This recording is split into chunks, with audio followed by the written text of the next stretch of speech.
Student friends, अस्सलाम वालेकुम. Today we are going to discover lecture number 2. और आपके फेस मुझे बता रहे हैं कि आपने you have enjoyed first lecture. Today we are going to discuss some more basic concepts of financial management. What we learned in first lecture, क्या था, हमने सीखा क्या था उसमें कि हमने बेसिक डेफिनेशन सीखी थी और हमने ये देखा था कि what we are going to do in our future lectures. उन टॉपिक्स के नाम जाने थे. चलिए बगैर किसी टाइम वेस्ट किए हुए हम अपने एमएस वर्ड डॉक्यूमेंट पे चलते हैं और वहाँ से जाके हम पीडीएफ से स्टार्ट करते हैं कि आज हमने क्या स्टडी करना है. जी, टाइटल क्या है? Objectives of financial management, financial assets and financial market. Financial management हमने देखी क्या थी, हमने उसकी डेफिनेशन देखी, क्या करेगी हमने देखा. फाइनेंशियल एसेट्स क्या होती है, सिक्योरिटीज़ की बात की थी और हमने शेयर्स एंड बॉन्ड्स की, उनको फाइनेंशियल एसेट्स भी कहते हैं.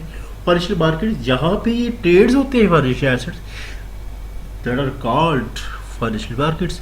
तो सोखा ही है मामला, जब हमने बस आगे चलते जा रहे हैं इंशाल्लाह आपको क्लियर होते जाएगा. लर्निंग ऑब्जेक्टिव खुद से पढ़िएगा क्योंकि कुछ नहीं है इसके अंदर, हमने आगे चल के देखना है. अच्छा, आज सबसे पहला जो टॉपिक आएगा वो ये वाला होगा हमारे सामने, जो मैं अभी आपको दिखा रहा हूँ. ये फाइनेंशियल मैनेजमेंट का कंपेयर करके देखेंगे हम इकोनॉमिक्स, फाइनेंशियल अकाउंटिंग के साथ. तीनों का कंपेरिजन देखते हैं. चलिए थोड़ा सा मैं स्क्रॉल डाउन करता हूँ. आपसे आपके सामने मैंने एक चीज़ हाईलाइट की, two important areas of financial management. देखिए आगे चलने से पहले इंपॉर्टेंट इसके फाइनेंशियल मैनेजमेंट के बहुत सारे एरियाज भी, इसके फाइनेंशियल स्टेटमेंट के ऊपर बैठ जाए आप, जो फाइनेंशियल हमने अकाउंटिंग के अंदर बनाई थी, एनालिसिस करो, ये करो, वो करो, बहुत सारे मामला थे इसके. जाहिर है कि हम बेसिक फर्स्ट सब्जेक्ट पढ़े तो इसके आगे कितना कुछ होगा. खैर, इसके कहने का मतलब कि इन्वेस्टमेंट एंड कैपिटल बजटिंग मैंने बताया था क्या होती है.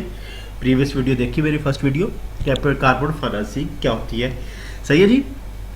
अच्छा, ये इसके मेजर वो है जो हमने इस कोर्स में स्टडी करने. ठीक है. अच्छा जी, आगे हम देख के, अच्छा यहाँ से स्टार्ट हो रही है फाइनेंशियल मैनेजमेंट इकोनॉमिक्स और फाइनेंशियल अकाउंटिंग डिसिप्लिन का डिफरेंस. अब डिफरेंस पे थोड़ा गौर करते हैं.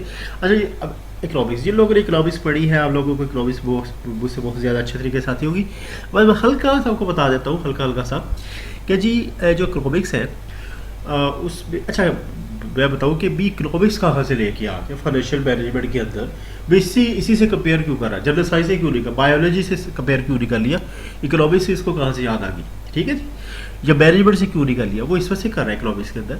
जिन लोगों ने इकोनॉमिक्स पढ़ी है वो जानते हैं कि उसमें हम लोग प्रॉफिट मैक्सिमाइजेशन की बात करते हैं कि प्रॉफिट मैक्सिमाइज करो, प्रॉफिट मैक्सिमाइज करो. वो क्या है, वो ये कहना चाह रहा है कि फाइनेंशियल मैनेजमेंट के प्रॉफिट मैक्सिमाइजेशन करती है फाइनेंशियल मैनेजमेंट एक तरफ इकोनॉमिक्स का. फ़र्क क्या है? इकोनॉमिक्स क्या करती है, इकोनॉमिक्स सारे लोगों का ख्याल करती है. मतलब कि ये अच्छी बंदी है इकोनॉमिक्स. प्रॉफिट मैक्सिमाइजेशन करती है सोसाइटी की प्रॉफिट मैक्सिमाइजेशन, कस्टमर की प्रॉफिट मैक्सिमाइजेशन, कंपनी की प्रॉफिट मैक्सिमाइजेशन. ठीक है जी. इवन के वर्ल्ड ग्लोबल टर्म्स में आए तो उसकी प्रॉफिट मैक्सिमाइजेशन, मीन्स के हर किसी की प्रॉफिट मैक्सिमाइजेशन के तरीके जो इकोनॉमिक्स में पढ़ाए जाते हैं. ठीक है, कि कैसे आप प्रॉफिट मैक्सिमाइज करते हैं. इस वजह से वो यहाँ एक बात करता है, ये loosely defined, vast loosely defined है इसके कॉन्सेप्ट. वो इसका मतलब ये नहीं है कि अच्छे कॉन्सेप्ट ये वो क्लियर नहीं कर पाती, क्लियर करती है कि इतने लोगों को एड्रेस करती है तो सबकी वो भला सोचती है, सबको कहती है प्रॉफिट मैक्सिमाइज करो. इस वजह से इसको जो है ना कहा जाता है लूजली डिफाइंड. सही है जी. याद रखिए इकोनॉमिक्स सबके प्रॉफिट मैक्सिमाइजेशन की बात करते हैं. आगे हम अगर चलते हैं थोड़ा सा तो इसमें हमें ये बताता है कि फाइनेंशियल मैनेजमेंट जो है वो किन के प्रॉफिट मैक्सिमाइजेशन की बात करती है. ठीक है जी. वो करती है maximize shareholders wealth maximize करने की बात करती है. मतलब शेयर होल्डर्स क्या होते हैं? वो लोग जिनका बिजनेस में पैसा लगा हुआ, पैसा जो कर्जा देते हैं आपको, जो डेट देते हैं आपको, कर्जा देते हैं, उनका भी लगा होता है. लेकिन शेयर होल्डर्स वो होते हैं जिनकी एज अ ऑनर इन्वेस्टमेंट हुई होती है. ठीक है जी. आपको पता है कि आप किसी से कर्जा पकड़ के बिजनेस में लगाए उसमें, और एक आपका पार्टनर होने में फ़र्क है. शेयर होल्डर समझिए कि बिजनेस के पार्टनर होते हैं. फाइनेंशियल प्रैक्टिशनर्स वही फाइनेंशियल मैनेजमेंट जो CFO फाइनेंशियल मैनेजर उनको ही कह रहा है, कोई परेशानी हो. Discounting and net present value technique use करते हैं और उससे कैलकुलेट करते हैं वेल्थ ऑफ शेयर होल्डर. अब ये डिस्काउंटिंग और नेट प्रेजेंट वैल्यू क्या है, परेशानी होना, ये आगे आए के मेथड हमने इसमें यही पढ़ने. अभी आप जब नाम सुनते जाए फेमिलियर होते हैं ये नामों से. अच्छा, जब हमने स्टार्ट किया तो मैंने आपसे जिक्र किया था कि इकोनॉमिक्स का फाइनेंशियल मैनेजमेंट का और फाइनेंशियल अकाउंटिंग का हमने डिफरेंस थोड़ा सा करना है। ये ग्रीन में जो है ये बता रहा है कि फाइनेंशियल अकाउंटिंग क्या करती है। हमने फाइनेंशियल अकाउंटिंग का पूरा सब्जेक्ट पढ़ा हुआ हमें पता है। ये जी एंट्रीज जो है, डाटा है जो सेल परचेज है कंपनी के अंदर, किसी भी तरह का आपसे पैसा कहीं पे भी लगाते हैं उसका डाटा कलेक्ट करती है सिस्टमेटिक वे में, और उसकी बेस पे इंफॉर्मेशन को कलेक्ट करके, कंपाइल करके, कंसोलिडेट करके फिर क्या करती है, हमें फाइनेंशियल स्टेटमेंट्स बना देती है। उन स्टेटमेंट्स को फाइनेंशियल मैनेजमेंट वाले, फाइनेंशियल मैनेजर, सीएफओ वगैरह यूज़ करते हैं। ये इसके अंदर पर्पल वाले में लिखा होगा। ये जी तीनों के डिफरेंस हो गए। अच्छा, फिर थोड़ा सा स्क्रॉल डाउन करता हूँ, वो फाइनेंशियल स्टेटमेंट के नाम दे रहा है जो कि हमने फाइनेंशियल अकाउंटिंग के अंदर पढ़ चुके हैं, ये वाली। ठीक है जी, ये वाली सही है जी। मैंने पहले भी आपको बताया था कि हमने फाइनेंशियल स्टेटमेंट इस पर पढ़नी नहीं है, जस्ट उनके नाम आएंगे, हमने उनका एनालिसिस कर रहे हैं। ठीक है, बीच के उससे रिलेटेड बहुत सारे और भी काम होते हैं, वो हमने पढ़ रहे हैं। अच्छा जी, ये अभी ये वाला अभी देखते हैं। डिफरेंस वही चले आ रहे हैं कि जी फाइनेंशियल मैनेजमेंट और फाइनेंशियल अकाउंट में डिफरेंस क्या है। यहाँ पे हमने देखा था फाइनेंशियल अकाउंटिंग जब स्टडी कर रहे थे, हमने देखा था कि फाइनेंशियल अकाउंटिंग के अंदर जितने भी एसेट अपने बैलेंस शीट में डाले थे वो हिस्टोरिकल बेसिस पे किए थे, हिस्टोरिकल कॉस्ट पे किए थे। हिस्टोरिकल कॉस्ट का क्या मतलब था कि जिस प्राइस पे हमने खरीदे वो प्राइस बैलेंस शीट में शो करते थे। ठीक है जी। लेकिन फाइनेंशियल मैनेजमेंट या फाइनेंशियल मैनेजर क्या करते हैं, जितना भी एनालिसिस कर रहे होते मार्केट वैल्यू के ऊपर और इंट्रिंसिक वैल्यू के ऊपर कर रहे होते हैं। मार्केट वैल्यू क्या है, इंट्रिंसिक वैल्यू क्या है, इसी लेक्चर में आगे बताता हूँ आपको। सीक्वेंस चलते रहते हैं, फिर आपको वो भी बता देता हूँ। अच्छा जी, ये लीजिए मार्केट वैल्यू समझ लें क्या है।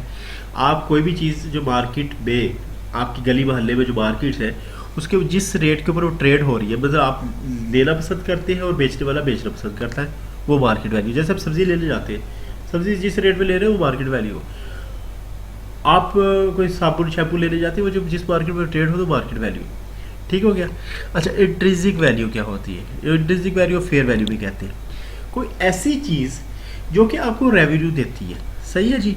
अब उसके रेवेन्यू को डिस्काउंट बैक करके आपने सब बैक करना है। सब डिस्काउंट बैक करने का फ्यूचर आप मेथड आएगा डिस्काउंटेड फ्यूचर कैश फ्लोज। हमने वैसे मैथ 302 के अंदर ये स्टडी किया है।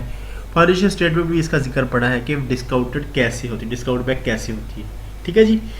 तो जो इकोनॉमिक बेनिफिट्स या जो एक उसके रेवेन्यूज़ आ रहे किसी भी, जैसे कोई फर्ज करो मशीन है, वो आप बेचना भी चाह रहे हैं आज की डेट में, लेकिन आप देखते हैं कि वो डेली की हमें 1000 कमा के दे रही है। आप देखें कि उसकी लाइफ जो पड़ी है, 1 साल लाइफ पड़ी है, आप उसको 1 साल पहले बेचना चाह रहे हैं, तो उसके जो 1 साल के 1-1 हज़ार है उसको आप डिस्काउंट बैक करो सबको, और आज उसकी जो वैल्यू निकालेंगे आप उसको इंट्रिंसिक वैल्यू कहेंगे, फेयर वैल्यू कहेंगे। ठीक है जी। बस सिंपल आप उसको इस वैल्यू पे नहीं बेच सकते जी आज इसकी ये रेट है। आप बात को कहते हैं, अगर मोटरसाइकिल कहता है जी देखिए जी फ़ायदा इतना है, मोटरसाइकिल मेरा बिल्कुल ठीक है, ये तो फॉल्ट ही नहीं आएगा इस पर, बहुत अच्छी कंडीशन पे, तो आप उसके ज़्यादा पैसे मांगते हो।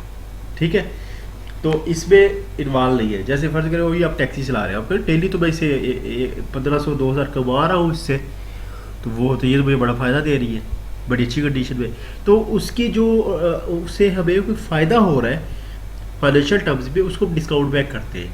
ठीक है, डिस्काउंट बैक के मेथड आगे आ जाएंगे। तो इस तरह जो वैल्यू होती है वो इंट्रिंसिक वैल्यू, फेयर वैल्यू होती है। अच्छा जी, आगे है अभी फाइनेंशियल अकाउंटिंग में ये वाला काम हम कर रहे होते हैं कि जो भी हम प्रिंसिपल अप्लाई करते हैं, अक्रूल अकाउंटिंग अप्लाई कर रहे होते हैं। अक्रूल अकाउंटिंग में इधर पढ़ाने लग जाऊँगा तो टाइम लग जाएगा कि खैर जिस टाइम पे वो हो रही होती है, ट्रांजैक्शन हो रही होती है, चाहे वो उधार वाली हो, आप उसी वक्त बुक्स ऑफ अकाउंट्स में लिख देते हैं, पैसे आए ना आए, ये होती है अक्रूल अकाउंटिंग। ठीक है, और फाइनेंशियल मैनेजमेंट के अंदर बस कैश की बात होती है, कैश किया है, एक्चुअली कैश आया है, एक्चुअल।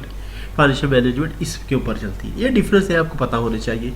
अच्छा जी, अभी आगे है एसेट्स। रियल एसेट्स क्या है? रियल एसेट्स वो होते हैं जिनको आप फिजिकली टच कर सकते हैं, टेंजिबल एसेट टच कर सकते हैं, जैसे जी लैंड है, हाउस है, कार है, वट एवर जो भी चीज़ें आप टच कर सकते हैं उनको रियल एसेट कहते हैं। आगे सिक्योरिटीज़। ठीक है, सिक्योरिटीज़ इनको फाइनेंशियल एसेट्स कहते हैं। ठीक है जी, नज़र आ रहा है आपको, फाइनेंशियल एसेट कहते हैं। It's just a piece of paper. जैसे फ़र्ज़ करें कि मैं आपसे ना 100 आपसे लोन लेता हूँ आपसे, और मैं आपको पेपर पे लिख के दे देता हूँ कि मैंने आपसे लोन लिया है, उस चीज़ का प्रूफ है। जैसे आप स्टैम्प पेपर पे कर लेते हैं। ठीक है, वो जैसे कहते हैं वो स्टाम्प करा के ले आ, और जिसको सादा अल्फाज में स्टाम्प करवा लो, स्टैम्प पेपर उसको कहते हैं। ठीक है, स्टैम्प पेपर आपने करवा लिया, वो इस चीज़ का प्रूफ है। ठीक है, कि आपका क्लेम है मेरे ऊपर 100 रुपये का। इसी तरह सिक्योरिटीज़ है, ठीक है। सिक्योरिटीज एक just a piece of paper है, वो आपको दे दिया जाता है और आपसे पैसे कंपनी ले लेती है, ठीक है। और आप बाद में जब भी उसको बेचेंगे तो आपको पैसे मिल जाएंगे। ऐसे पीस ऑफ पेपर को सिक्योरिटी कहा जाता है। अच्छा, अभी दो टाइप्स होती है इसकी, ठीक है जी। एक तो डायरेक्ट सिक्योरिटी, उसे डायरेक्ट सिक्योरिटी में स्टॉक्स एंड बॉन्ड्स आते हैं। स्टॉक्स एंड बॉन्ड्स से आप बड़े अच्छी तरह, अच्छा याद रखिएगा, स्टॉक्स वर्ड जो स्टॉक्स है, ये वाला स्टॉक्स वर्ड, और यह शेयर्स लिखा हो, बिल्कुल सेम वर्ड है, इंटरचेंजेबल वर्ड्स है, ठीक है। बॉन्ड्स का अल्टरनेटिव नहीं है, सही है। तो मतलब होगा हमारे कोर्स में नहीं है, ठीक है। तो स्टॉक्स के लिए हम शेयर वर्ड भी यूज़ करेंगे। अच्छा, इनकी जो वैल्यूज़ है स्टॉक्स एंड बॉन्ड की कैलकुलेट करनी है, आपको आगे आगे समझ आ जाएगी क्यों कैलकुलेट करनी है। उसको डिस्काउंटेड कैश फ्लो टेक्निक से करते हैं। वो ही जो उसके रेवेन्यू बने उसको डिस्काउंट बैक करना प्रेजेंट वैल्यू आज की डेट के ऊपर, इसको कहा जाता है डिस्काउंटेड कैश फ्लो टेक्निक, ठीक है। अच्छा, ये हमने थोड़ा थोड़ा मैथ 302 या बिजनेस फाइनेंस में भी आता है, वो कॉर्पोरेट फाइनेंस में थोड़ा पढ़ा होगा आपने, ये आते हैं मेथड। लेकिन जो न्यू है डोंट वरी, आगे मेथड आते हैं। अब जस्ट आप जितना आपको बताया जा रहा है उतना आप उसको याद करते रहे, आगे आगे सारा खुद ऊपर होता रहेगा आपके लिए। इनडायरेक्ट सिक्योरिटीज़ क्या होती है? इनडायरेक्ट सिक्योरिटीज़ के नाम सुन ले just, derivatives, futures and options, ये 3 तरह के होते हैं, और भी होती होगी हमारे कोर्स में इतना, और इसके ऊपर बात होगी आगे जाके लेक्चर के अंदर, जस्ट आप सुनते जाए, ठीक है जी। अच्छा, यहाँ वो लिख भी रहा है कि जी हमने स्टॉक्स और बॉन्ड बड़े डिटेल में डिस्कस करना है इस कोर्स के अंदर। और डायरेक्ट सिक्योरिटीज़ जो हमने ऑप्शंस और फ्यूचर डेरिवेटिव्स पढ़े, अभी नाम देखे, वो लास्ट लेक्चर जो आएंगे उसके अंदर कह रहे उसकी हल्का सा टच करेंगे, हम जितना टच करेंगे मतलब अभी हम भी पढ़ लेंगे। अभी हम बॉन्ड के ऊपर डिटेल से थोड़ी बात करेंगे। जी, बॉन्ड एक डेट है, ठीक है। मैंने आपसे अगर कर्जा लेना है उसका एक पीस ऑफ पेपर के ऊपर लिख के दे देता हूँ, वो एक जैसा बॉन्ड है, लेकिन बॉन्ड की एक्चुअल शक्ल होती है। जो बॉन्ड है वो जिस तरह के बनाए जाते हैं, डिज़ाइन होते हैं, वो होता पेपर ही है, लेकिन उसकी एक शक्ल होती है। मैं आपको प्रूफ दे रहा हूँ, वो मतलब समझाना चाह रहा हूँ, जैसे आप स्टैम्प के ऊपर लिख के दे दें कि मैंने इतने पैसे लिए, जस्ट लाइक ऐसा ये बॉन्ड एक पेपर होता है जो कंपनी आपको इशू करती है, बैंक के थ्रू इशू करती है, स्टॉक एक्सचेंज के जरिए इशू करती है, या और फाइनेंशियल इंस्टीट्यूशन के जरिए इशू करती है बॉन्ड्स। कंपनी के किसी के बॉन्ड खरीदते तो कंपनी को आप पैसे दे देते हैं और उसका बॉन्ड खरीद लेते हैं, ठीक है। फ्यूचर में जब भी आप उसको वापस बेचेंगे तो आपको आपकी बॉन्ड भी वापस हो जाएगी और आपका बॉन्ड भी वापस हो जाएगा, किसी वक्त भी हो जाता है, ठीक है जी। इंटरनेशनली जो बॉन्ड्स है वो ही फंड रेज करने का, या पैसे किसी कंपनी को चाहिए तो वो कलेक्ट करने का एक आसान तरीका है कंपनी के पास, ठीक है जी। बॉन्ड लॉन्ग टर्म होता है, लॉन्ग टर्म कॉन्ट्रैक्ट के लिए होता है, और पेपर अच्छा जो इशू करता है मीन्स कि मुझे अगर फंड कलेक्ट कर रहे हैं तो मैं बॉन्ड इशू करूँगा, तो मैं बॉन्ड इशू कर रहा हूँ लेकिन मैं बोरोर हूँ, मैं उधार लेने वाला हूँ, और जो बॉन्ड मेरा खरीदेगा वो लेंडर है, मुझे वो उधार देने वाला असल में वो है, ठीक है जी। ये बॉन्ड होल्डर जो जिसके पास बॉन्ड होगा, खरीदने वाला इन्वेस्टर भी उसको कहेगा, ठीक है जी। तो ये टर्मिनोलॉजीज आप समझते रहे। Bond issued by company are, अच्छा ये कहाँ शो होगा बैलेंस शीट के अंदर? लाइबिलिटी साइड के ऊपर। आपने फाइनेंशियल अकाउंटिंग में अच्छी तरह से वाकिफ है इससे। अच्छा जी, जो हाईलाइटेड पोर्शन है ये इंपॉर्टेंट नहीं है, समझाने के लिए आपने सारे हेडआउट से रीड करने। इंटरेस्ट रेट की बात करते हैं, जो आप जाहिर है आप ये बॉन्ड खरीदा तो आपको फ़ायदा क्या है, ठीक है जी। फ़ायदा ये है कि आप फ़र्ज़ करें कि 100 का बॉन्ड अगर खरीदते हैं तो कंपनी कहती है आपको एनुअल 10% मैं इसके ऊपर प्रॉफिट दूंगी, सही है। जितने साल आप मर्जी रख ले आपको 10% में प्रॉफिट देगी, बस हर साल आप जाके 10 रुपये ले लिया करें, 10 रुपये ले ली बैंक, और वो आपका बॉन्ड जो है 100 रुपीज़ का ही रहेगा, लेकिन अब हर प्रॉफिट आता जाएगा 10%, जैसे आप बैंक में पैसे रखते हैं तो आता है।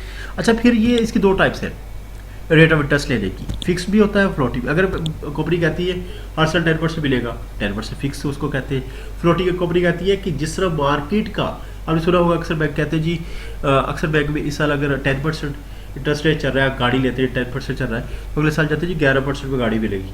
तो ये मार्केट इंटरेस्ट रेट वेरी होने की वजह से होता है। इसके पीछे एक बड़ी लंबी स्टोरी है, फाइनेंस के एडवांस सब्जेक्ट पढ़ेगी तो आपको समझ आ जाएगी, अगर वास्ता पढ़ा हमारा तो इंशाल्लाह मैं आपको समझा दूंगा, सही है जी। अच्छा जी, the floating rate implies that interest would fluctuate with any market changing interest rate, ठीक हो गया जी। फ्लोटिंग भी आपको वेरी करके मिलता रहेगा प्रॉफिट बॉन्ड के ऊपर। अच्छा, टाइप्स ऑफ बॉन्ड, डिबेंचर्स होते हैं, डिबेंचर्स इसको अनसिक्योर्ड नो एसेट बैकिंग, बीच के आपने बॉन्ड खरीदे लेकिन कोई गारंटी नहीं है कंपनी की आपके पास। मॉर्गेज बॉन्ड जब कंपनी करती है या इशू करती है तो वो कुछ प्रॉपर्टी इसके या कोई चीज लैंड वगैरह प्लेज कर देती है कि मैं अगर मार्केट से पैसे को उठा, फर्ज करें इसको आसान लफ्ज़ों में जैसे समझते कि आपने पैसे लिए किसी दोस्त से तो उधार, आपने उसको कहा यार ये ज़मीन के कागज़ आप रख लो मेरे, ठीक है, जब मैं आपको पैसे वापस करूँगा उधार के तो आप मेरे ज़मीन के कागज़ वापस कर देना। तो इसको कहते हैं मॉर्गेज, ठीक है, गिरवी रख देना। मॉर्गेज बॉन्ड जो होते हैं उनके पीछे सिक्योरिटी या इस तरह का कोई रियल एसेट जो है वो मॉर्गेज किया होता है कंपनी ने या जिसने भी कलेक्ट कर रहे होते हैं। सही है, आपके पास नहीं होगा, वो जिस कंपनी के थ्रू करवाएगी बॉन्ड इशू वो उसके पास रखवा देगी। इस तरह जग, इस तरह बॉन्ड की टाइप है यूरो बॉन्ड, जीरोस और जग, ठीक है ये बॉन्ड। अच्छा जी, इनकी डिटेल जो है कह रहा है अगले लेक्चर पे आएगी, तो हम अभी अपना जो है इधर वो सर खपाने की ज़रूरत नहीं है, आगे आ जाएगी। अच्छा जी, आगे शेयर्स स्टॉक से शेयर में बताया था एक ही होता है, पीस ऑफ पेपर ही समझे इसको भी। ओनरशिप, अच्छा अगर ये किसी को आप स्टॉक अपना ये शेयर बेचते हैं, ठीक है, इट मीन्स वो अपने कंपनी में आपके बिजनेस पे हिस्सादार बन जाएगा, शेयर होल्डर बन जाएगा। बॉन्ड और इसमें ये डिफरेंस होता है, ठीक है जी। स्टॉक और शेयर्स बैलेंस शीट में कहाँ होते हैं, इक्विटी सेक्शन के अंदर, ठीक है जी। इक्विटी मीन्स इक्विटी वो होता है कि बिजनेस के अंदर आपने जो पैसे लगाए हैं वो कैपिटल होता है ना, ठीक है, जो आप इन्वेस्टर बिजनेस के पार्टनर लगा रहे हो इसको कह रहे हैं ये कैपिटल है। फिर कैपिटल को जब डेट की रेशो के साथ देखते हैं उसको इक्विटी कहते हैं, सारे शेयर होल्डर का पैसे को इक्विटी कहा जाता है, ठीक है। अच्छा, share holder have a residual claim at last claim और वट एवर नेट इनकम, इसका मतलब सुने कि अगर बिजनेस ने जो नेट इनकम जो प्रॉफिट हुआ साल का उसको बोर्ड ऑफ डायरेक्टर्स ये डिसाइड करेंगे कि कुछ मनी रिटेन कर ली जाती है कि फ्यूचर एक्सपेंशन की जाएगी बिजनेस की जो प्रॉफिट कमाया है, और कुछ बोर्ड ऑफ डायरेक्टर कहते हैं कि इतने पैसे आप शेयर होल्डर में डिवाइड कर दो, उसको डिविडेंड कहा जाता है, ठीक है जी। जिसके बाद जितने शेयर है उस हिसाब से फर्ज करें एक शेयर के ऊपर 1 रुपये अगर बोर्ड ऑफ डायरेक्टर कहते हैं कि डिस्ट्रीब्यूट कर दो तो शेयर होल्डर को जिसके बाद 1 शेयर है उसको 1 रुपये मिलेगा, जिसके 100 शेयर है उसको 100 रुपये मिल जाएंगे, ठीक हो गया। अच्छा, अभी रेजिडुअल क्लेम का मतलब ये होता है कि अगर कंपनी डिफॉल्ट कर जाती है फर्ज करें तो उसके शेयर होल्डर का क्लेम एंड पे होता है, भी सबको पैसे दिए जाएंगे एसेट बेच के, उसके बाद शेयर होल्डर को मिलेंगे। इसी तरह जब नेट इनकम को डिस्ट्रीब्यूट करेंगे, ठीक है, जो बोर्ड ऑफ डायरेक्टर का डिस्ट्रीब्यूट कर, तो पहले बोर्ड होल्डर को दिया जाएगा उसको प्रॉफिट जो 10% ऊपर बात किया था इस तरह के, ठीक है, फिर जाकर इनकी बारी आई। अच्छा जी, और यहाँ बता रहे हैं जी कहाँ वो हो रहे एक्सचेंज हो रहे, Karachi stock exchange, Lahore stock exchange, etcetera etcetera, ठीक है जी। अभी यहाँ डिस्कस करेगा डिफरेंस में सुने जी, वो मैंने बताया था कि जो शेयर होल्डर होगा वो आपकी ओनरशिप होगी उसकी आपके बिजनेस में, ठीक है, शेयर होल्डर होगा। जो बॉन्ड होल्डर होगा वो शेयर होल्डर नहीं होगा, जैसे कि आपका बिजनेस है जिससे आप कर्जा लेके पैसे लगाते हैं वो आपके बिजनेस का हिस्सादार तो नहीं होता ना, मेरे ख्याल में तो नहीं होता, ठीक है जी, और यकीन नहीं होता। अच्छा, सेकंड डिफरेंस क्या है, shares as long as company, share की जो लाइफ होती है शेयर्स की, जिसको स्टॉक्स भी कहते हैं, उसकी लाइफ उतनी होती है जितनी देर कंपनी चलती है, कि आप जब तक आप शेयर बेच नहीं देते, ठीक है जी। अच्छा जी, ये भी हो गया। फिर ये रिटर्न और बॉन्ड इज प्री डिटर्मिनेड, कि बॉन्ड मैंने बताया था ना कि 10% या 50% जो भी एक बॉन्ड होल्डर के साथ फिक्स कर लिया कंपनी के, हाँ साल में आपको इतना देंगे, उसमें मिलता रहेगा बोर्ड को, कंपनी लॉस में जाए जैसे भी बोर्ड होल्डर को देना है। शेयर होल्डर का ऐसे नहीं है, शेयर होल्डर का प्रॉफिट हो गया कंपनी ने, बोर्ड ऑफ डायरेक्टर ने कहा जी सारे के सारे पैसे उन्हें रिटेन करने, बिजनेस एक्सपेंड करेंगे, शेयर होल्डर को कुछ नहीं मिलेगा, सही है। इस वजह से रिटर्न उसका कंफर्म नहीं होता शेयर होल्डर का। स्टॉक होल्डर जो है वो इसलिए हम कहते हैं कि जो सर्टन नहीं होते कि उनको इन्वेस्टमेंट में क्या आएगा रहेगा। अच्छा जी, आगे टाइप्स ऑफ स्टॉक्स और शेयर, ठीक है। एक तो कॉमन स्टॉक जो हमने शेयर की अभी तक तारीफ़ें की है ना शेयर्स की, वो सारी कॉमन स्टॉक के बारे में हमने बात कर रहे थे, ठीक है जी। ये सारा आप रीड कर लीजिए, बहुत सिंपल है ये सारा, इसमें कुछ भी ऐसा वैसा नहीं है, ठीक है जी। अच्छा जी, अभी इसी की टाइप होती है प्रेफर्ड स्टॉक। प्रेफर्ड स्टॉक या प्रेफर्ड शेयर्स ये होता है कि इसके ऊपर आपको पता है कि आपको डिविडेंड जो है इसके ऊपर, जिस तरह बॉन्ड में हमने देखा था ना कि फिक्स कर दिया जी इतना इनको प्रॉफिट मिलेगा साल का, इसमें भी वैसे ही होता है कि इनको फिक्स डिविडेंड पता होता है इतना मिल रहा है, लेकिन एक शर्त है इसके अंदर, बोर्ड ऑफ डायरेक्टर जो है वो प्रॉफिट में से डिविडेंड अनाउंस करें, अगर अनाउंस नहीं किया तो फिर नहीं मिलेगा। अगर अनाउंस किया तो प्रेफर्ड शेयर स्टॉक होल्डर, इस वजह से कहते हैं कॉमन स्टॉक्स वालों को बाद में दिया जाएगा, पहले प्रेफर्ड स्टॉक वालों के पैसे पूरे किए जाएंगे, इनमें बांटा जाएगा, ठीक है जी। फिर उनको कॉमन स्टॉक वालों की बारी आएगी और इनका फिक्स ज़रूर है 20 के अगर अनाउंस किया इनको मिलना ज़रूर है, सही है। अच्छा जी, अच्छा एक बार मैं सोच रहा हूँ डिविडेंड को समझ लें। डिविडेंड वो अमाउंट है कंपनी को प्रॉफिट हुआ, बोर्ड ऑफ डायरेक्टर ने अनाउंस किया कि इतनी अमाउंट आपने शेयर होल्डर्स में बांट दो, उनको मतलब प्रॉफिट दे दो, वो डिविडेंड कहलाती है, ठीक है जी, ये याद कर लें आप। अच्छा यहाँ पे इसमें बता रहा है कि बॉन्ड्स और स्टॉक्स बैलेंस शीट पे कहाँ शो होते हैं। देखिए अगर स्टॉक्स में बैंड आपने खरीदे हैं, मतलब किसी और कंपनी के खरीदे आपने, ज़ाहिर है खरीदे होती है, इन्वेस्टमेंट किया आपने किसी और कंपनी में, तो इन्वेस्टमेंट आपका एसेट होता है, तो एसेट साइड पे शो हो जाएगा। अगर आपने बॉन्ड आपने इशू किए हैं, मीन्स कि आपने कर्ज में पैसे पकड़े हैं, बॉन्ड्स इशू करने मतलब आपने पैसे पकड़े हैं, तो आपके ज़ाहिर है लॉन्ग टर्म होता है एक तो बॉन्ड, याद रखिएगा, और फिर ये लाइबिलिटी साइड पे होगा। इसी तरह अगर आपने स्टॉक्स बेचे हैं, ठीक है, बेचने का मतलब कि आपने अपने शेयर्स मार्केट में बेच दिए, तो लोगों ने वो शेयर्स खरीदे, आपकी कंपनी में हिस्सादार बन गए। जो हिस्सादार बनते हैं वो हम कैपिटल में, इक्विटी में यहाँ पे शो करते हैं, ठीक है। यहाँ से क्लियर हो गया ये स्टॉक्स और बॉन्ड कहाँ पे शो होते हैं। और छोटी छोटी डेफिनेशन देख लीजिए। बुक वैल्यू क्या होती है? बुक वैल्यू वो होती है जो कि जिस वैल्यू के ऊपर कोई भी एसेट बैलेंस शीट के अंदर शो किया जाता है। अगर मैं कोई फैन है, घर का फैन है, बैलेंस शीट के अंदर मैं 100 रुपये का शो कर दूँ बैलेंस शीट के अंदर, तो वो जो वैल्यू उसको बुक वैल्यू कहेगी फैन की, ठीक है। उसने मैं खरीदा था, वो भले फैन आज जितना भी महंगा बिक जाए मेरा, बुक वैल्यू बैलेंस शीट के अंदर।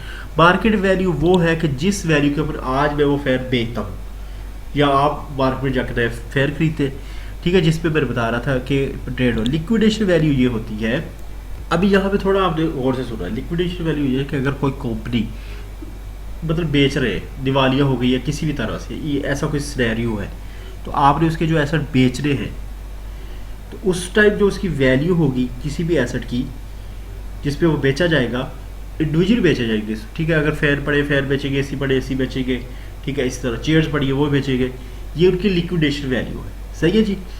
अच्छा एक होता है लिक्विड वर्ड, लिक्विड ये होता है कि कितनी जल्दी आप किसी एसेट को कैश में कन्वर्ट कर सकते हैं। जैसे आपका गोल्ड है, आप किसी भी वक्त मार्केट में चले जाए, जाके बेच के आ जाए, तो उसको कहते हैं जी गोल्ड बड़ा लिक्विड है।